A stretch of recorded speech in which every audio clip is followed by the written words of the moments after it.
My parents had a secret meeting with my ex and discussed my personal life. I found out and this is what I did. Everyone was shocked when I showed up and revealed the whole truth to them. Buckle up because I'm about to spill the kind of story you usually see in movies or late-night drama threads.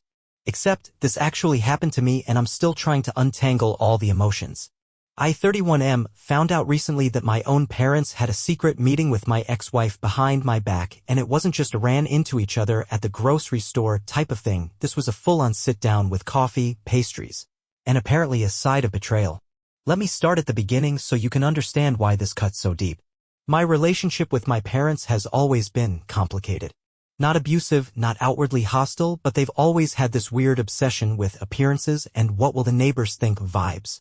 I was the golden boy when I followed their script: college, good job, married a woman they adored. But when that woman turned out to be manipulative and I walked away from the marriage, suddenly I was the disappointment. Not her. My ex-wife, let's call her Madison, is the type of woman who always lands on her feet. I'll admit it, she's smart, beautiful, knows how to win people over in 5 minutes flat. She also knows how to lie through her perfect white teeth and make you look like the crazy one. Our marriage fell apart because she wanted control over everything. Where we lived, who we saw, how I spent my time, my money, even my thoughts felt hijacked by the end.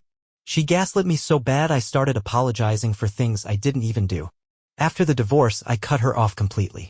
No contact. My parents were devastated, not for me, mind you, but because they'd lost their daughter. They still followed her on Facebook. Still liked her vacation photos. I told them it made me uncomfortable and they nodded like they understood but never stopped. Then, about 3 months ago, I started noticing some weird behavior from them. My mom stopped mentioning Madison at all, and that was weird because before she could barely go a full sentence without "Madison always used to" or "Madison's banana bread was better." My dad got more cagey, always changing the subject when I brought up dating again.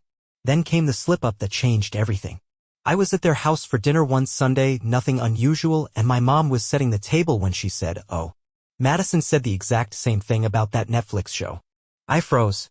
"When did you talk to Madison?" She blinked. "Oh, did I say Madison? I meant Marilyn. From church." "Yeah. Okay." I didn't say anything in the moment. I just smiled and nodded. But that was the moment the knot in my gut really started to form. And I was about to pull on that thread. So after that slip at dinner, I couldn't shake the feeling. You know that moment when you realize you're being lied to, but you're not sure how deep the lie runs? That was me. My gut was screaming, but my brain didn't want to believe my own parents would go behind my back with her. I started paying closer attention. A week later, I dropped by their house unannounced, something I never do, and I think that's why it worked. My mom looked surprised, her phone still in her hand, and when she saw me, she fumbled to flip it over and tuck it under a magazine like I was 5 years old and didn't know what a phone was. We sat down for coffee and I casually asked, "So what have you guys been up to this week?" "Oh, not much," she said without missing a beat. "Cleaning the garage. Your dad hurt his back again." "Funny," I said, keeping my voice light. "Because I saw Madison yesterday." I hadn't. Total bluff. And right away I saw it. That micro-expression, the one where someone's face changes for just a second before they collect themselves. My mom's mouth twitched. My dad stopped chewing. "She looked great," I added, sipping my coffee like it wasn't boiling in my hands.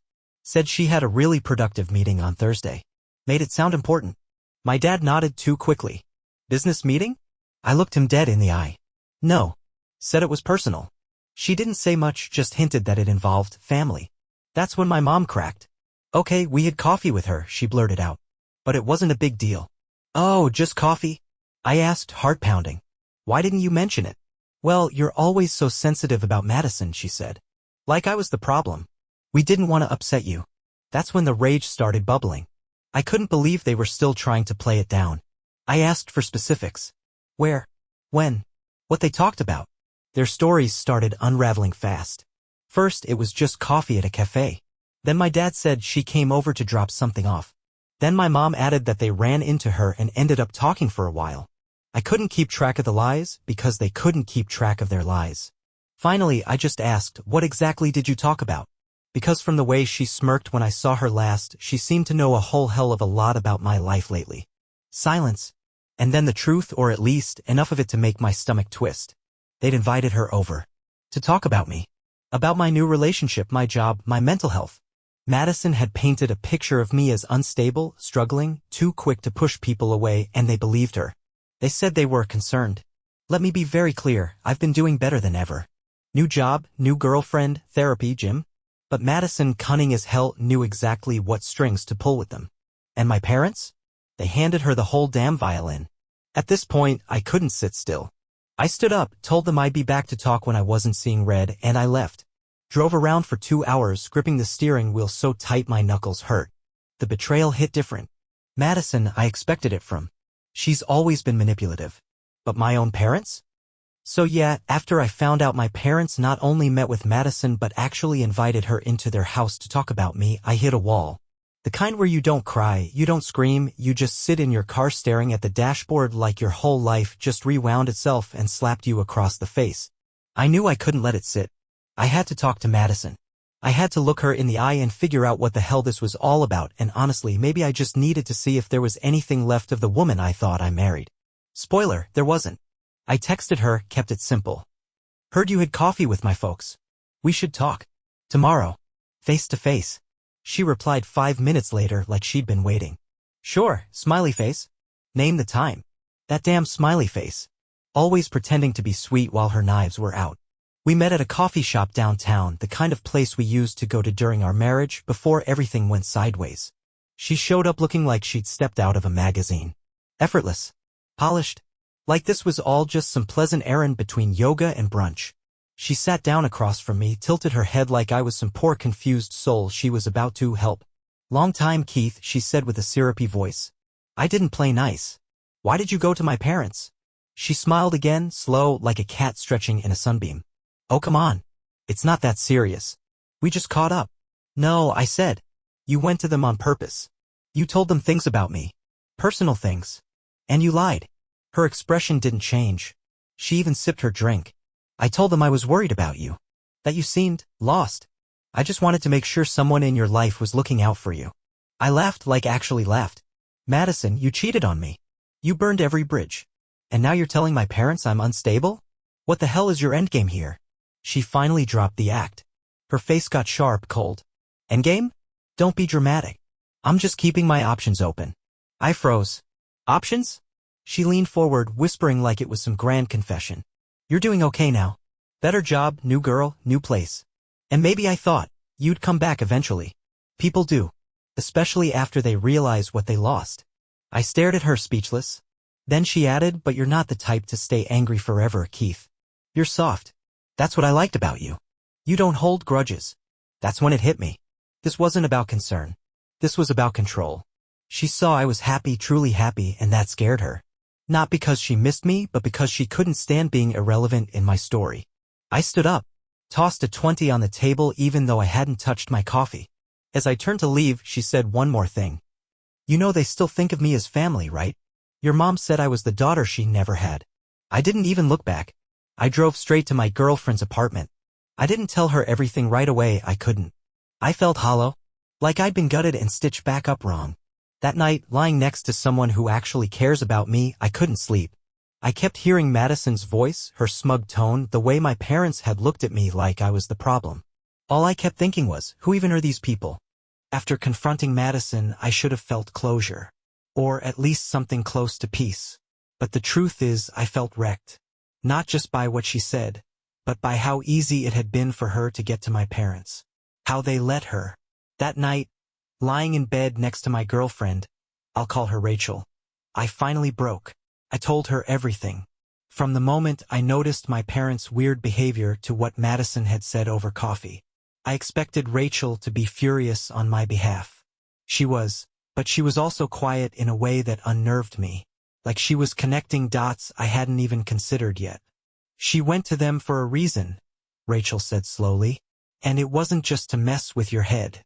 What does she gain from it? I sat there staring at the ceiling. Control? Ego? Rachel shook her head. No. Madison's always playing for something bigger than ego.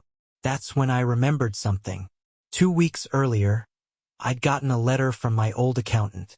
Just a routine notice that my tax documents had been forwarded from my previous address, the house I used to share with Madison.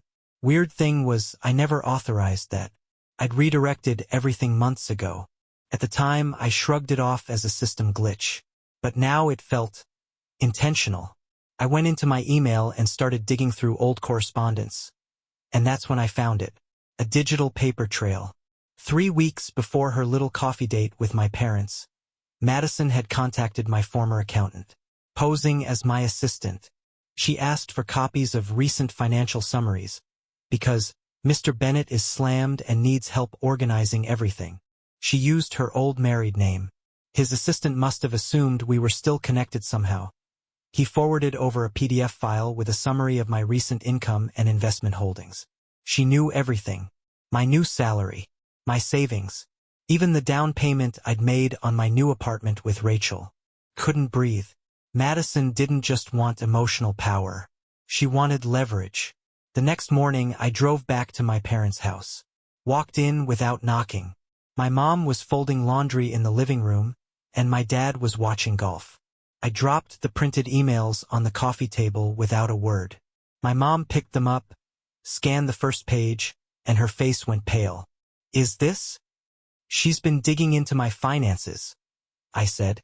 And guess who she name-dropped to validate herself? You. I turned to my dad. You let her back in. You trusted her. And she used you, just like she used me. Silence. Then my mom said it, the twist I didn't see coming. We knew, she whispered. We just didn't think she'd take it that far. I blinked. What do you mean, you knew? She looked down. She told us she was worried about you, that she thought you were making reckless decisions, spending too much, isolating yourself. She said if we could just keep tabs on you, we might be able to help before things got worse. I sat down hard. You spied on me. My dad finally spoke up. We thought we were helping. You've always been emotional. We didn't want you to spiral again. There it was. The core wound. They never trusted me.